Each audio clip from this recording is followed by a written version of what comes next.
Morning students, कैसे हैं आप लोग। उम्मीद करती हूँ कि आप लोग अच्छी होंगी, मैं भी अच्छी हूँ। बच्चों, मैं आप लोगों से बात करना चाहती हूँ। आप लोगों के स्कूल में बाल संसद है, बहुत अच्छी बात। तो बाल संसद में बहुत सारी मंत्रियां होंगी प्रधानमंत्री के साथ साथ, है ना। बहुत अच्छी बात है। मीटिंग भी होती होगी, वाह कमाल। तो अच्छा, आप ये बताइए कि मान लीजिए कि मीटिंग में प्रधानमंत्री जानबूझकर विभाग के कुछ मंत्रियों को नहीं बुलाती हैं, ठीक है, और कुछ महत्वपूर्ण निर्णय सबकी सहमति से ले लिए जाते हैं। तो बच्चों ये बताइए, उसके बाद फिर वो प्रधानमंत्री नेक्स्ट डे मॉर्निंग में असेंबली में जब सारी शिक्षिकाएं और सारी क्लासेस की स्टूडेंट्स होती हैं, वो उस महत्वपूर्ण निर्णय को सुनाती है। तो अब मुझे ये बताइए बच्चों कि उस समय उन छात्राओं को या उन मंत्रियों को कैसा लगेगा जो वहां उपस्थित नहीं थी मीटिंग में, और निर्णय को जब वो सुनती है प्रधानमंत्री के मुंह से। अच्छा नहीं लगेगा ना। बिल्कुल सही बात, बिल्कुल भी अच्छा नहीं लगेगा। क्यों उसे अच्छा नहीं लगेगा? क्योंकि वो उनके मन में आएगा कि ऐसी क्या मीटिंग थी जिसमें हमारी मौजूदगी इतनी इम्पोर्टेंट नहीं हुई, हमें प्रधानमंत्री ने बुलाया नहीं या हमारी सहमति नहीं ली गई, ये कैसी बात थी। ठीक है, इस तरह की फीलिंग्स आएगी जो बहुत बुरा एहसास कराएगा, है ना। तो बच्चों, मैं ये उदाहरण आप लोगों को इसलिए बता रही हूँ क्योंकि हमारे देश में भी ऐसी परिस्थितियां आ गई थी जिसमें भारतीयों को बिल्कुल दरकिनार कर दिया गया था, उनकी सहमति नहीं दी गई थी, उनका विचार नहीं जाना गया था, और अंग्रेज ही सारे चीजों को अपने हाथ में लेने की कोशिश की और पूरे शासन की बागडोर अपने हाथ में लेना चाहते थे। ठीक है बच्चों, मैं बात कर रही हूँ जब भारत में राष्ट्रवाद के माहौल चल रहे थे और सारे जितने भी राष्ट्रवादी थे, नेतागण थे, वो लीड कर रहे थे, नेतृत्व कर रहे थे और संघर्ष कर रहे थे अपने देश को बेहतर बनाने के लिए, क्योंकि वो ब्रिटिश के बहुत सारे विचारों से सहमत नहीं थे। और वैसे भी ये आयोग जब सामने आया तो ये बिल्कुल भी सही नहीं साबित हुआ। ठीक है बच्चों, तो इसके बारे में हम लोग, और इसका एक प्रसिद्ध नारा आप लोगों ने सुना होगा जरूर, साइमन वापस जाओ, साइमन वापस जाओ। काले झंडे से उनको मतलब कि दूर किया गया, सारी जगह, भारत की बहुत सारी जगहों पर उनका विरोध किया गया। और इसमें 2 जगह ऐसे थे, पंजाब और दक्षिण भारत, जहां पर साइमन कमीशन के पक्ष में बात की गई। बाकी भारत के संपूर्ण हिस्से में इसका विरोध किया गया। तो बच्चों, आओ हम लोग जानते हैं ये साइमन कमीशन में और क्या क्या बातें हुई। ठीक है, और साइमन कमीशन क्या है, इससे क्या प्रतिक्रिया हुई और इस तरह से हमारे भारतीयों पर क्या असर हुआ। ठीक है, लेट्स स्टार्ट।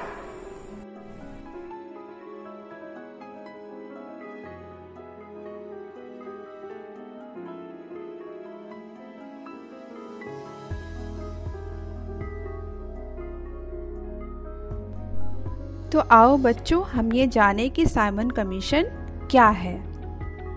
ब्रिटिश सरकार ने सर जॉन साइमन के नेतृत्व में 7 सदस्यों वाले आयोग की स्थापना की, जिसमें सभी सदस्य ब्रिटेन के थे। एक भी भारतीय नेता को शामिल नहीं किया गया था, इसलिए कांग्रेस ने तो इन्हें श्वेत कमीशन कहा था।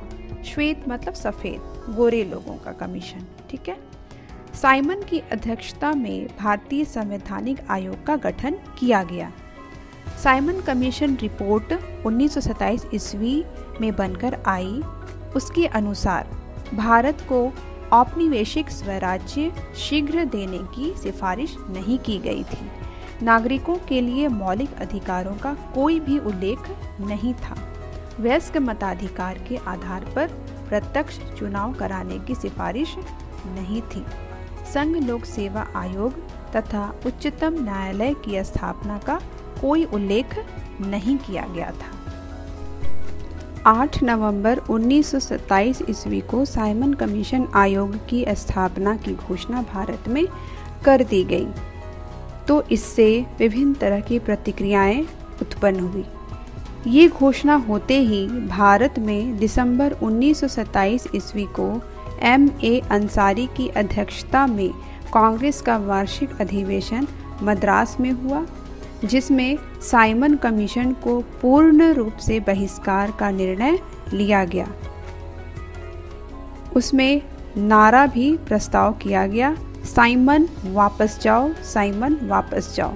साइमन कमीशन के बहिष्कार के मुद्दे पर मुस्लिम लीग में 1928 ईस्वी में विवाद हुआ।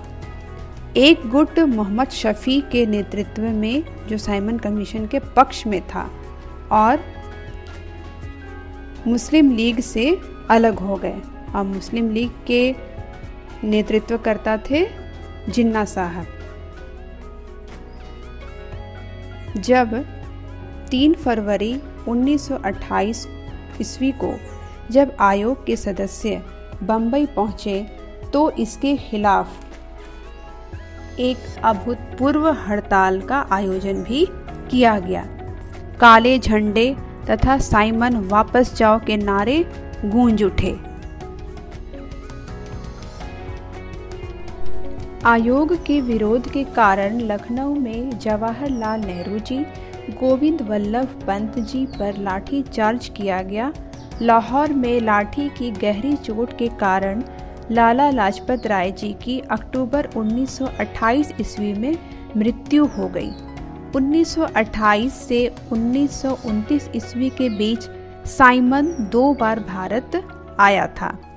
कमीशन ने रिपोर्ट प्रकाशित होने से पूर्व इस बात पर विचार विमर्श हेतु गोलमेज सम्मेलन, जिसे अंग्रेजी में राउंड टेबल कॉन्फ्रेंस कहते हैं, तो गोलमेज सम्मेलन लंदन में आयोजित किया गया।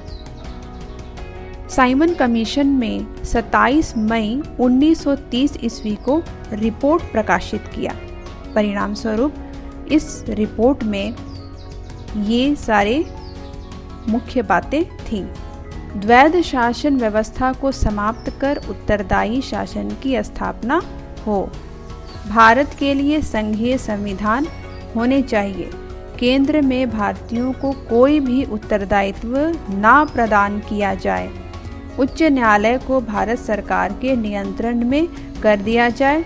वर्मा को भारत से अलग कर दिया जाए तथा उड़ीसा तथा सिंध को अलग प्रदेश का दर्जा दिया जाए। आयोग की कई मुद्दों को 1935 ईस्वी के भारत सरकार अधिनियम में स्वीकार किया गया, जिसे सर शिव स्वामी अय्यर जी ने रद्दी की टोकरी में फेंकने योग्य बताया था।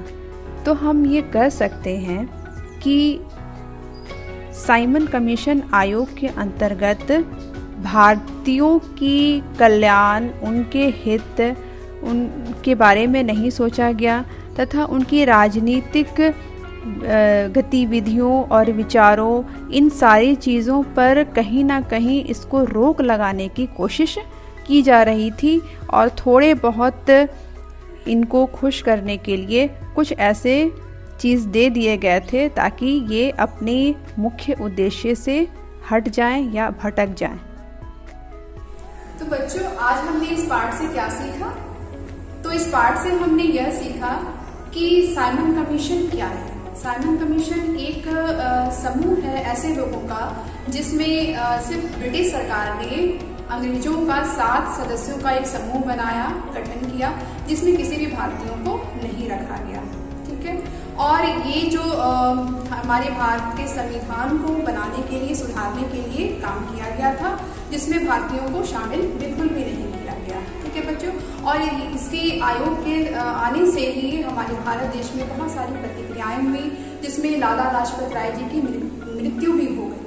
ठीक है। और भारत के हर एक कोने में इसका बहुत ही विरोध किया गया, प्रस्ताव पारित किया गया। ठीक है। और भारत के 2 हिस्से ऐसे थे जो इस साइमन कमीशन के पक्ष में थे, दक्षिण भारत और उत्तर भारत में पंजाब। ये राज्य साइमन कमीशन के पक्ष में था, बाकी सारा इसके विरोध में थे। ठीक है बच्चों। और भारतीयों के राजनीतिक अधिकार को कम किए गए, उनके कल्याण की किसी भी तरह की बात को नहीं रखा गया। ठीक है। तो अंततः हम ये कह सकते हैं कि यह आयोग जो है हमारे भारतीयों के लिए बहुत ही महत्वहीन साबित हुआ। तो बच्चों, आप लोगों को ये पाठ समझ में आया होगा, उम्मीद है।